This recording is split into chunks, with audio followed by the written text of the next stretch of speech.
ଦେଖନ୍ତୁ ପ୍ରତ୍ୟେକ ବର୍ଷ ପରି ଆମେ ଆଜି ଏ ବର୍ଷ 4.0 ରେ ପହଞ୍ଚିଛୁ।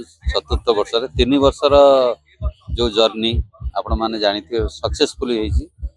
ଏବଂ ଗତ ବର୍ଷ ଟିକେ ଆମର ଯେଉଁ ମନମୋହନ ସିଂ ଚାଲିଗଲେ ବୋଲି ଆମର ପୂର୍ବତନ ପ୍ରଧାନମନ୍ତ୍ରୀ ତାର ଏକ୍ସଟେନସନ୍ ଟିକେ ଟାଇମ୍ ହେଇଥିଲା, ଡେଟ୍ ଟିକେ ଏକ୍ସଚେଞ୍ଜ ହେଇଥିଲା, ସେଥିପାଇଁ ଟିକେ ଲେଟ୍ ହେଇଥିଲା। କିନ୍ତୁ ଏ ବର୍ଷ ଆମର ପର୍ଟିକୁଲାର ଟାଇମ୍ ରହୁଛି ଏବଂ ଆସନ୍ତାକାଲି ଯେଉଁ ନମନ କାର୍ଯ୍ୟକ୍ରମ ହେଉଛି ପୋଲିସ ଫ୍ୟାମିଲିକୁ ଡେଡିକେଟ୍ କରାଯାଇଛି। ଏବଂ ପୋଲିସ ଯେଉଁ ସାହସିକତା, ଯେଉଁ ସେବା, କ'ଣ ସେବା ସେ କାଲି ସେଥିରେ ଅଛି, ବହୁତ ଭଲ ଭଲ ପରଫର୍ମାନ୍ସ ଅଛି।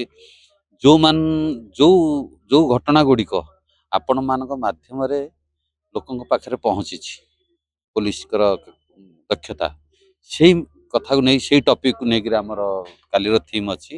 ଏବଂ ଆପଣମାନଙ୍କ ପାଇଁ ଏଇଟା ସସ୍ପେନ୍ସ ରହିଲା, ଆପଣମାନେ ଆସିବେ, ଦେଖିବେ, ଜାଣିପାରିବେ କେଉଁ କଥାକୁ ଆପଣମାନେ ପହଞ୍ଚିଛନ୍ତି ଲୋକଙ୍କ ପାଖରେ। ସେଇ ଘଟଣାକୁ ନେଇକରି ପରଫର୍ମାନ୍ସ ହେଉଛି। ଆଉ ଆମର ବଲିଉଡ୍ ଷ୍ଟାର ଅରବାଜ ଖାଁ ଆସୁଛନ୍ତି, ଓଡ଼ିଶାର ପ୍ରତ୍ୟେକ ସେଲିବ୍ରିଟି ଅଛନ୍ତି। ଏବଂ ପ୍ରତିବର୍ଷ ଯେମିତି ଭଲ ହୁଏ, ସକ୍ସେସ୍ ହୁଏ, ଏ ବର୍ଷ ମଧ୍ୟ ନମନ 4.0 ସକ୍ସେସ୍ ହେବ ବୋଲି ମୋର ଆଶା ବିଶ୍ୱାସ। ଆମର ତ ଟାର୍ଗେଟ୍ ରହିଛି 10,000 ରୁ 15,000 ଆସିବେ ପୋଲିସ ଫ୍ୟାମିଲି, ଅଫିସର, ମିନିଷ୍ଟର ଏବଂ କିଛି ମାନେ ସୋସିଆଲ ୱାର୍କର ବା ସ୍କୁଲ କଲେଜକୁ ଆମେ ଇନଭଲ୍ଭ କରାଉଛୁ।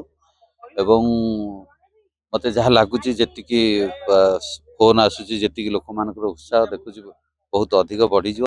ତଥାପି ଯେହେତୁ ପୋଲିସ ଡିପାର୍ଟମେଣ୍ଟର ସମସ୍ତେ ଆଲର୍ଟ ଅଛନ୍ତି, ସମସ୍ତେ ଖୁସି ଅଛନ୍ତି, ସମସ୍ତଙ୍କ ସହଯୋଗ ମିଳୁଛି ଏବଂ ନିଶ୍ଚିତ ବହୁତ ଭଲ ହେବ ଏବଂ ବହୁତ ଶୃଙ୍ଖଳାରେ ଯେମିତି ପ୍ରତିବର୍ଷ ଏଥର ବି ସେଇଆ ହେବ।